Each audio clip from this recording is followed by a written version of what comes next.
Okay, here we are, folks. We're mounting a scope onto my tired ass old 375 Holland. I always thought it's real important to get the scope on nice and level. So today I'm going to be using a Leica. A lot of real estate appraisers be familiar with this, like tape measure, laser tape measure, and it also has a level function. I don't know if you can see that. It's incredibly sensitive. So basically I just ignore the dot and set it on there and look at the readout. And I've set the eye relief on this. So the first thing I'm going to do, take the scope out. I'm right my own way. Let's try that.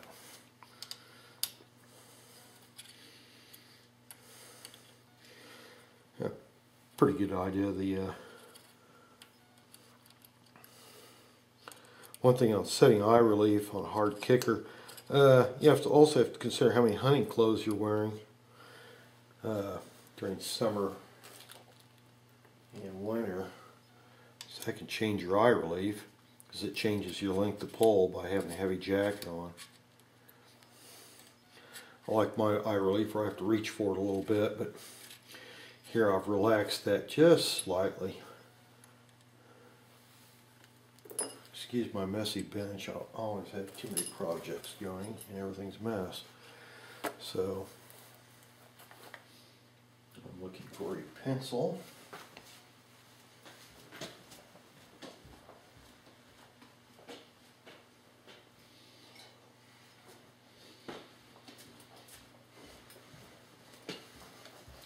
And here's a little yellow pencil, although any pencil will work. And I'm just going to set the eye relief on the front ring. I've already shouldered the gun, so I know what the eye relief is. Put the scope back in its box for a moment.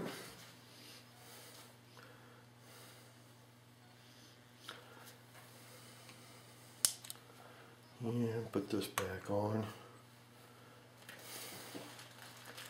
And we're just gonna, I got this thing all wrapped up in bubble wrap to protect the stock and the vise. You got smooth jaws on there anyway.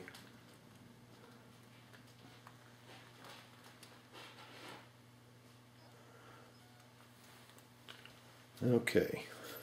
I don't know if you can see the display now. It's just sitting there bouncing back and forth in between 1 and 0. That's 1/10 of a degree. I'm just barely breathing on that. So I'm going to call that good. And let's check it across top of the rings and see if we get the same thing. No, not really. Oh, let's see. Tighten it up a little. Top of this ring. They're both reading about the same.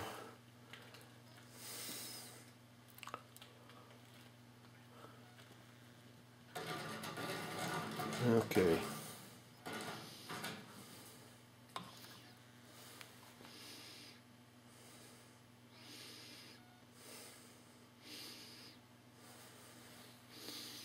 I'm going to call that good. My readout is 0.01. I don't know if you can see that or not. Nope.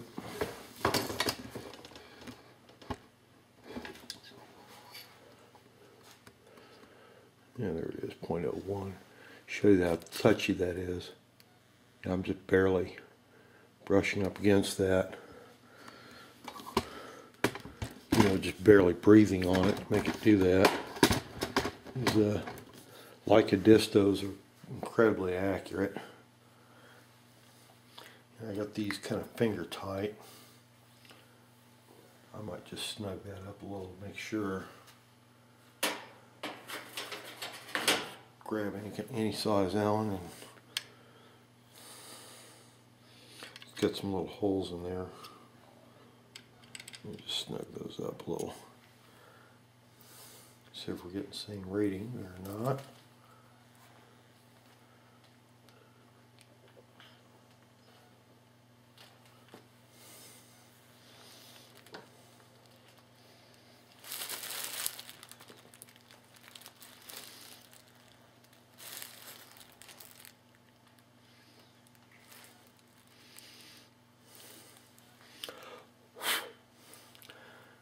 I can almost move that thing by breathing on it.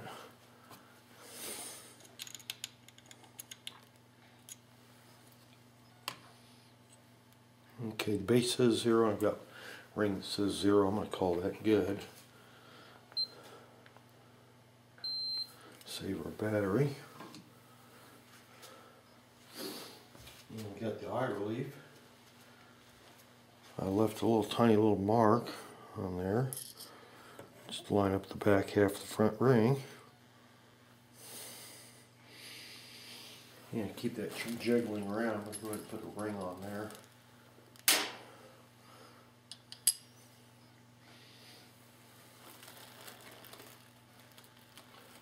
Bought the scope for $101 on eBay. Let's move you get there we go. Give you guys a good view.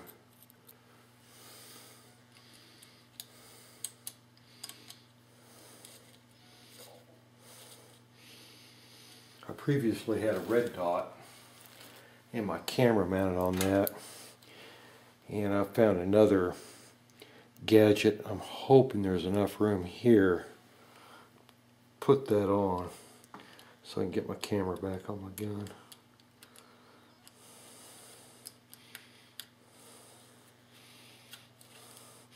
The thing is, when you torque down rings, they have a tendency to pull the scope one way or the other. Let's see if I can get, yeah, it's still rotating. I'm just going to kind of lay this back ring on here.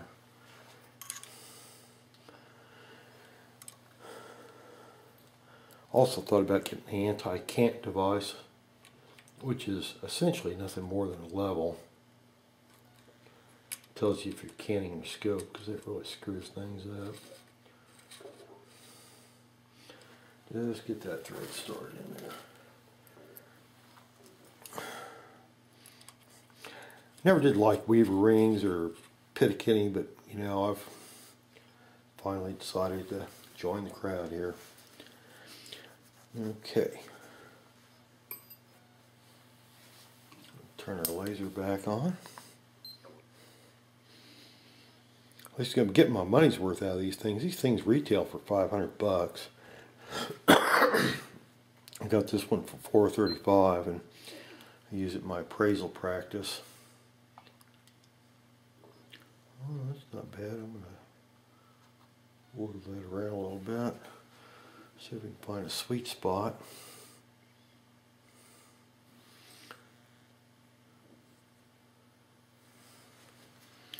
Let's see if we can raise you guys up a little bit here so you can see what's going on.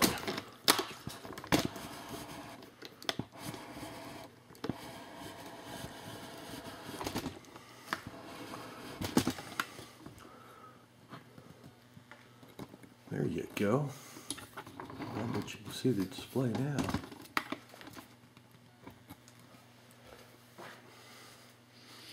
And it's 0.01, which is, you can see how touchy that is. I'm just barely touching that.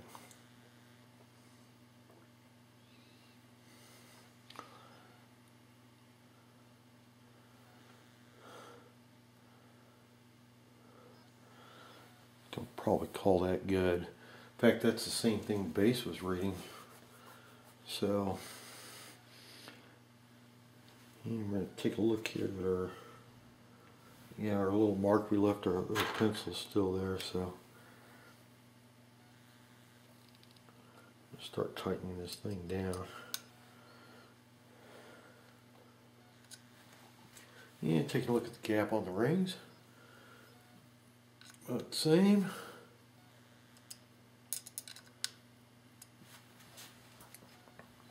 And check the front.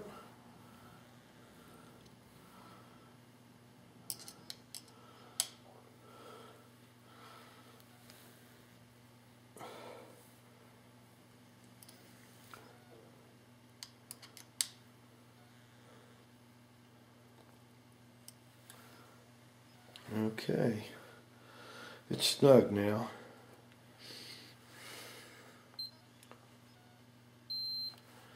I'm glad I bought this thing. Occasionally I have had a problem measuring a house. It'll shoot past the intended target.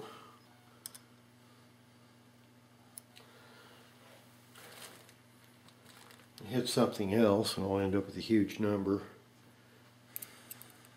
Love these ball-end Allen wrenches. God, they make Allens are such a pain.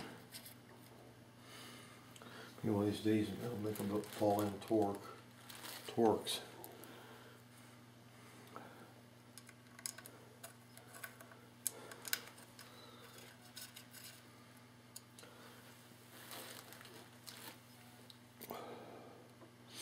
I'm just sticking screws in and taking up slack.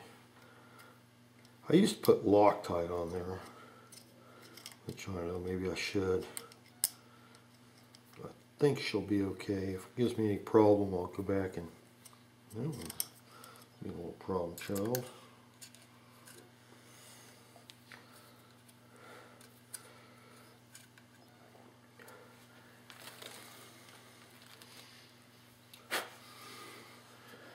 Take a look at that hole, make sure there's nothing in there. I hate when things get in my holes. Okay, yeah, that's alright. A little difference in threads, so.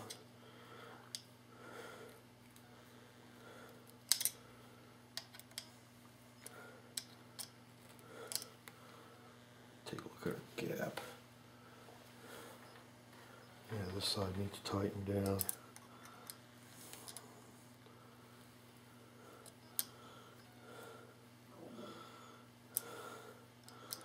Quite a bit. These weaver rings, they put a little cushion in there. That way they can make them just a hair oversized. They're not beating up the scope. I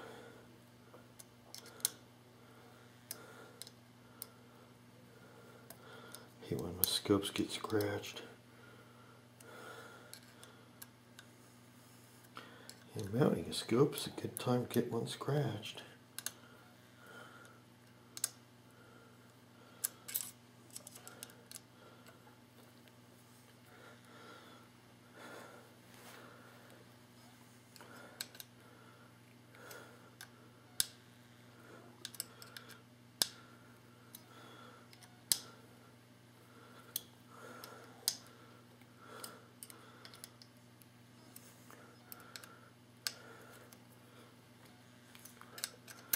I get real carried away here. Okay. And I have no idea what size that nut that takes.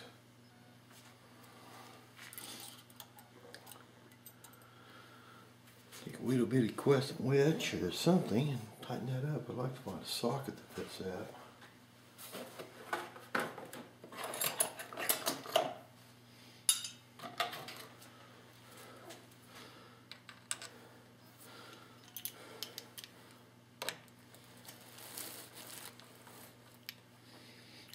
Well, it's not 7/16, actually it's metric, so do some digging through our tools. So we can find something that fits that.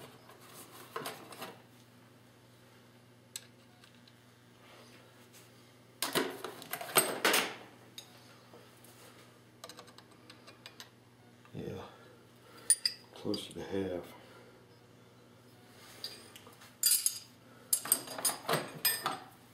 Okay, I'm going to shut the video off for a moment. Let's see. And we are recording again. Okay. Believe it or not, all this metric crap in 15-30 seconds fits it like a charm.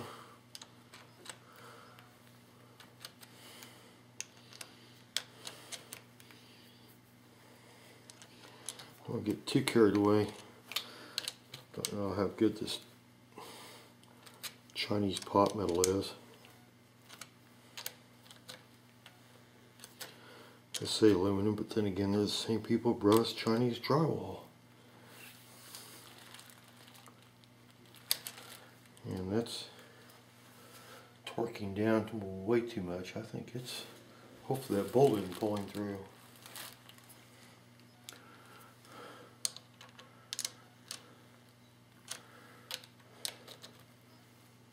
Yeah, I think it's starting to spin. Stupid ass bolt.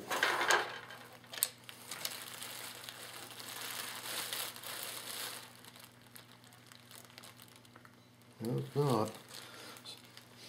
Well, it's apparently tight enough. I think I'll have to go find another set of rings. Sometimes you get good stuff on eBay and sometimes you don't.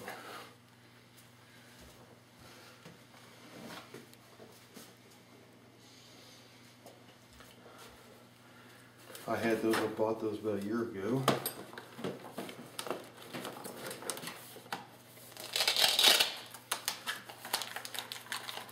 I've had this for years.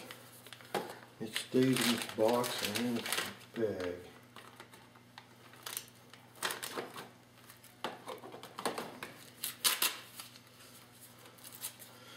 Select the 375 spud.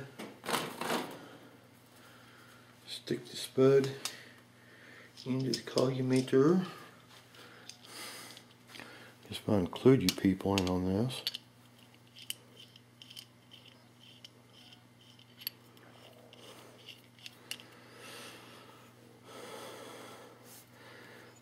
Okay. Squirt a little drop of solvent on here, so just because I don't have any oil.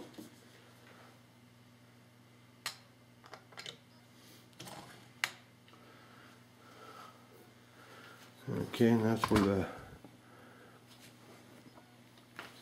collimator goes.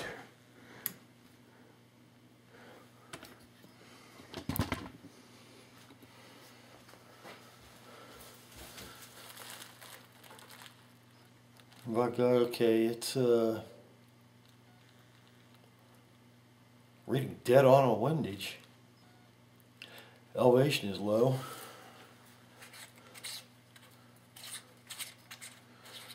If it's worth moving or not, or go ahead and shoot the damn thing. Let's see, and that way is up.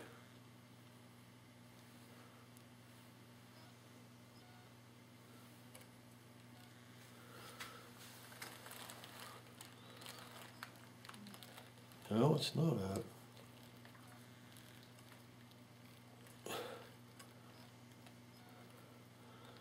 Okay.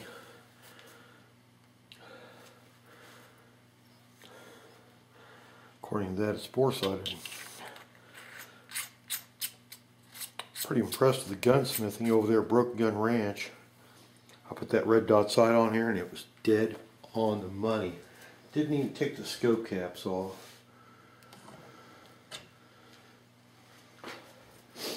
So, that includes, if you have one of these, you can bore sight your gun.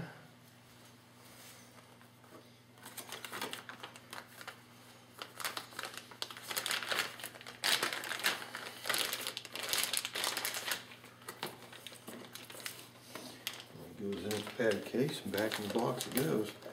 And this gun is now ready to go to the range.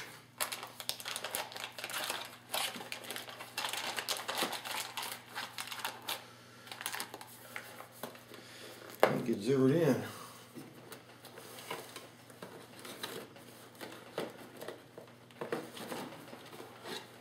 course, there's other devices you can use to level. Let's see, like this. I picked this up at a hardware store a long time ago, and I've used this, I think, for every scope except for this one. It's got a magnet on it. So if it's steel, it'll stick. Of course, most scopes aren't. Yeah, let's see what else do we got. I have a nice Bosch torpedo level.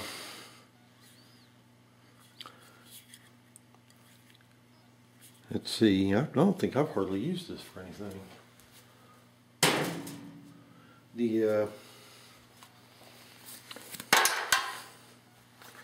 or I suppose there would be a variety of other little levels. You can get a little string level, you know, with the place on the hook of string. They got flats on it, and you can take that, and it's about the right size. And plus, they're so cheap. If you drop it on the shop floor, you won't feel bad. Not everybody has a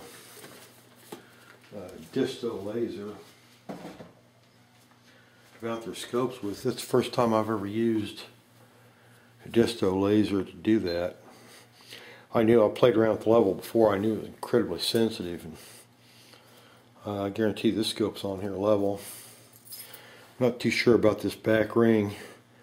I tighten that down and it just keeps wanting to turn, hoping it hasn't stripped those threads out. Well, that'll be an excuse to buy another set of rings. Anyway, our scope is now mounted.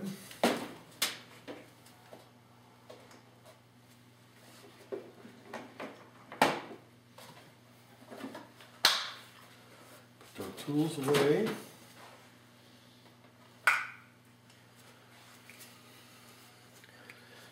Put our caps on. That is a good looking scope, and I'm pleased I bought it for $100. I've always been a big fan of Leopold's, you know, but if it would have been a choice between Leopold and nothing, I'd be nothing. So we're just hoping this for $100. This thing works. They got them listed for $175 online, various places.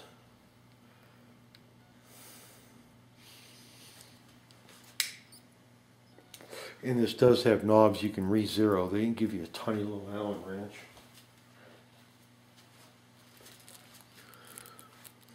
That must be 50 thousandths or whatever. My Leopolds take small ones like this too. And after you get the gun all zeroed in, then you go back and reset your knob to 0. And that way you can always look and tell if it's moved. You know, makes it just more intelligent way of doing things.